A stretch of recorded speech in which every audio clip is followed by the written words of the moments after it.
Throughout history, it is evident that climate change has caused many populations to leave their homes and migrate elsewhere.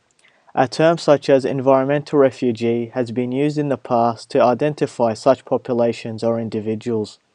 Through this video, I will outline and discuss the ways climate change has an impact on migration and to what extent. I will be providing real-life examples when appropriate, mentioning the methods of climate change that cause migration and the consequences of migrating.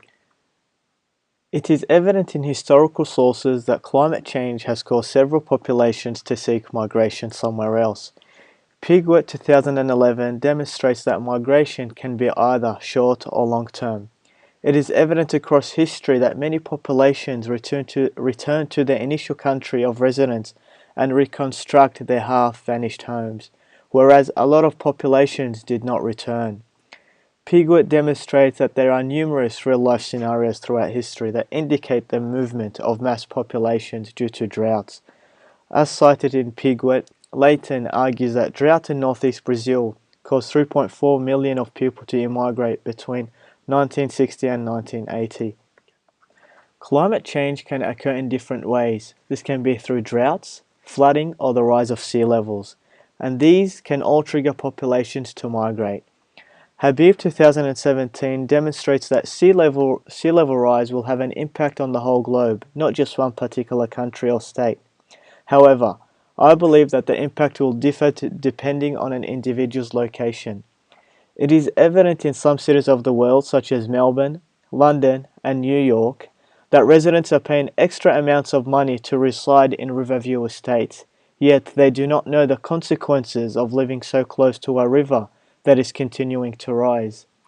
What adaptation strategies will these three cities have? Will they migrate to another city? Would they come back to reconstruct their million-dollar demolished homes? Habib 2013 demonstrates that since the year 1992, sea levels has been rising by 3.4 millimeters per year. It is estimated that 7 meters of rise in sea levels would occur over several centuries. Therefore, a lot of countries will face difficulties, whether it be through the migrating process or to remain and adapt. Piglet 2011 argues it is very unlikely to see wealthy and democratic populations fleeing the country due to the rise of sea levels. This is due to them being resourceful. However, in less developed societies, populations make a living depending solely on the river and the trade it brings to the country. If sea levels were to rise, such countries will be vulnerable.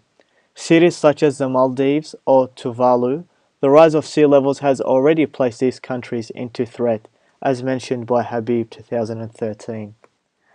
The consequences of sea level rise include conflict between states and countries regarding borderlines, losing cultural identity, and finally, changing countries is hard because you start from zero and with no social networks or support. Climate change places everyone in danger. In the late 1990s, my family migrated to Australia in order to seek safety due to conflict in the Middle East.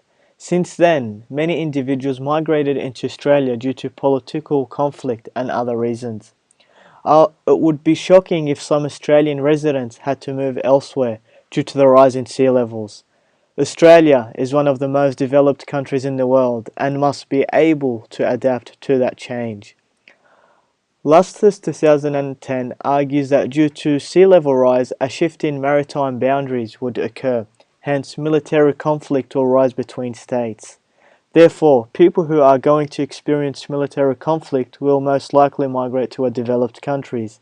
Therefore, Australia must adapt in order to help those people who are more vulnerable to climate change. Migrating from Australia is something I have never thought of, but the concept of sea level rise has made me aware of the consequences of living near waterfront estates. I always took for granted that nothing can force me to leave Australia, but nothing can be taken for guarantee. Mick Lehman and Smith 2006 demonstrates that there are certain assumptions that climate change will affect human migration in the future. I always saw Australia as a country that invites migrants to its land and providing them with countless opportunities, but the sea level rise could change this in the upcoming centuries. There are many cities in Australia that are based on rivers or at waterfront estates. If all these were forced to move to the countryside, for example, the population will be overcrowded, as seen in South Tarawa in the past. Overcrowding causes social conflict and even poverty. I believe that the only solution for the future is to have adaptation methods put into place and into policies. As stated by Pigwood 2011, policies should strive to enable people to stay. If I was to take action as an engaged actor in international climate change politics, I would first of all make sure that less developed countries are resourceful and are able to adapt to climate change.